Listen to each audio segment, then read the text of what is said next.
Hello there, this is Dave Allen for Good and Geeky, and today we're having a look at Affinity Designer. And we're going to look specifically at how to duplicate objects and do some transformations and how to change the central rotation. So let's get started. So as you can see, I've made this pattern here. Let's have a look and see how I did that. So first of all, what I'm going to do is I'm just going to delete all of this and get started on a new design. So I'm going to put it in a crescent shape. Let's get the crescent tool from down here. And we'll start by putting it in here. Okay, so we've got a nice fill in there. Basically what I'm doing now is I'm going to put a bit of a brush stroke around the outside of it, or a contour around the outside of it. Let's go to brushes and let's choose this one. That's way too big. So I'll go to appearance and we'll change this from 200 points to something a bit more reasonable. Okay, so we got that 14 points, and I'm going to change the colour of it now. Let's go to colours. And I'm going to change the colour to something a little bit darker.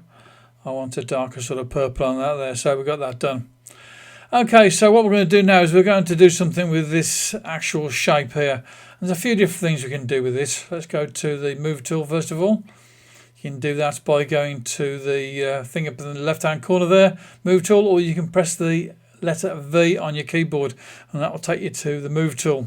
When you've got that selected, you might not see the centre of transformations on the screen, but we want that up on the screen so we can actually do our work that we're going to do now. So up here, look, enable transform origin. Click on that. Now what I want to do is I want to make a duplicate of this.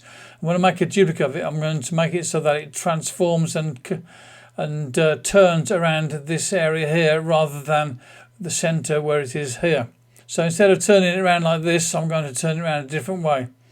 So let's just leave that there for the moment, and I'm going to make a duplicate. So do Command and J for a duplicate, and we have a duplicate in there. Let's just go in a bit closer to this now to see what we're going to do with this here. I'm going to get this here. We're working with a duplicate now, and I'm going to move that so that it is up in the top corner there. So I've got the green sort of there, so it's lined up there and it's all snapping into place on the corner there. So now that's the place where I want it. So if I do any turns to it now, you can see it spins around that axis. Okay, so what I'm going to do now is I'm going to turn it around a few degrees, and then what I'm going to do is I'm going to change the shape of it slightly.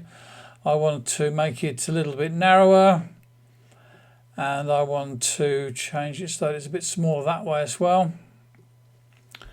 Now when I've done that, the actual centre of rotation actually moved and put it over here, so that's not quite right really, is it? I want the centre of rotation over here still on that corner there. So this isn't going to work the way I wanted it, but still. Let's do Command J to do a duplicate. As you can see, it's duplicating it. I'm going to go around in a circle there, and that's not why I wanted it. I wanted it to turn on this corner here. Okay, so back to having one object again now. So what I want to do now is I'm going to again move this up to this corner up top here. Try and do that losing my place on the trackpad there, which is why that menu was coming up. Okay, so now what I want to do is I'm going to do the duplicate, so do Command J, and I'm going to turn it a wee bit. We've got that sort of smaller, and we've still got the rotation point in the same place, so I'm just going to go with that.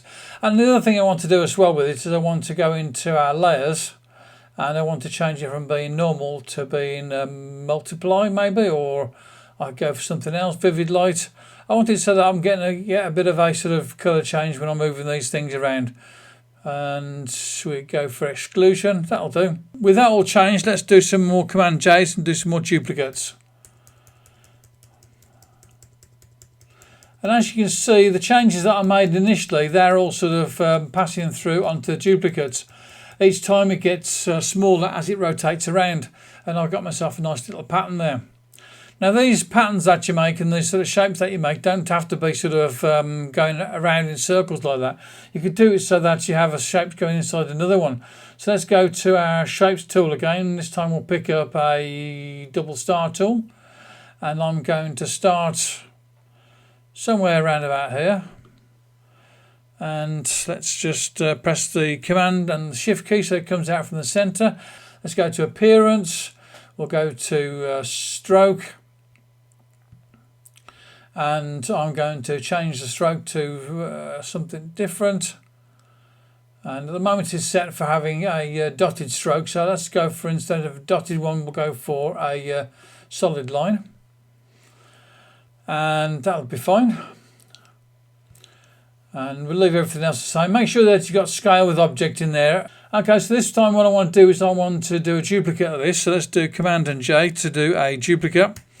And I'm going to just grab the corner handle of this one here. I'm going to bring it in, and I'm going to hold down the Command and the Shift key at the same time so it comes in from the center.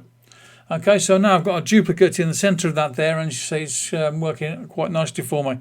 And what I can do then is, let me go to this normal blend mode and change that to something else. We've got multiply in there. We could go for, let's see, lighten.